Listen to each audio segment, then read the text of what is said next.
Jeff Howe here once again for Horns247.com here, as always, with my partner on the Longhorn Blitz podcast, lifetime Longhorn 2002 UT All-American Rod Babers.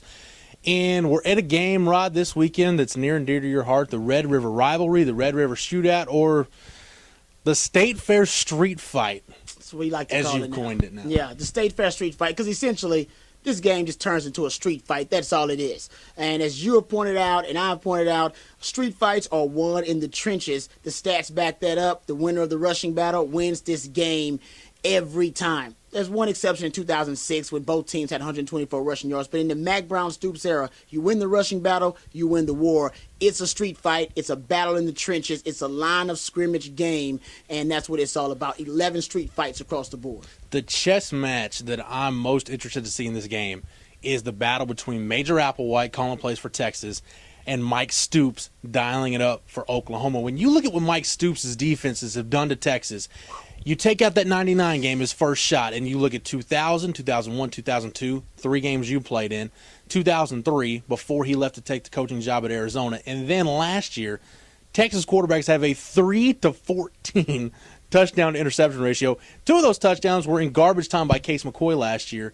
So it's not going to be a very good day if Case McCoy goes back into Brett Favre mode and decides he wants to start slinging it all over the yard. Texas needs to try to play ball control offense, sustain some drives, and try to get some balance. But that's easier said than done because in those same 5 games, Texas yards per carry average, Rod, 2.9. That kind of production will lead to something like we saw last year. Yeah, I agree 100%. Good news for the Longhorns, at least Corey Nelson, who's their best defensive player for the Sooners, and the leading tackler. You don't have to worry about him. He's kind of the heart and soul of that defense. He is what Jordan Hicks was to us, to the Sooners. So former big-time recruit out of Dallas Skyline, by the way. There you go. So at least you got some hope there, but I agree. The stats with the Mike Stoops coach defenses in the last 5 matchups that he's had with Texas are absolutely staggering and mind-blowing. We always hear about the intangibles in this game, the ebbs and flows. Just weird stuff happens. I know weird stuff happens in football. The ball's an oblong-shaped thing, but weird stuff happens in this game, stuff that just kind of defies logic. Riding those momentum waves, my question to you, Rod, we've talked about the fragile psyche of this Texas team. Can this team handle those momentum changes that are going to happen in this game? You know, we calling it the State Fair Street Fight. The person who wins the street fight is not the person who can land a lot of punches.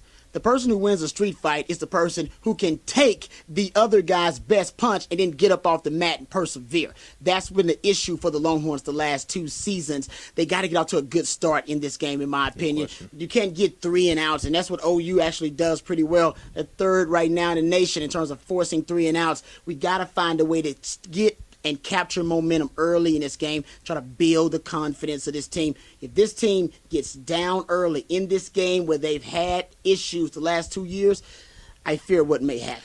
You know, Rod, Longhorn Nation's down on this team. We're down on this team, but we're a couple of days out from the game, and you kind of start to feel those things that you typically feel during an OU week. You're ready for the state fair. You're ready for the smell of horse crap and corn dogs and everything that goes along with being at the fairgrounds because you realize just how special and unique this game is. There's no question about it. I think it's the most unique and the best rivalry in college football. Of course, I'm a little bit biased, but I agree with you. The Longhorn family, we're splintered a little bit. We're fractured.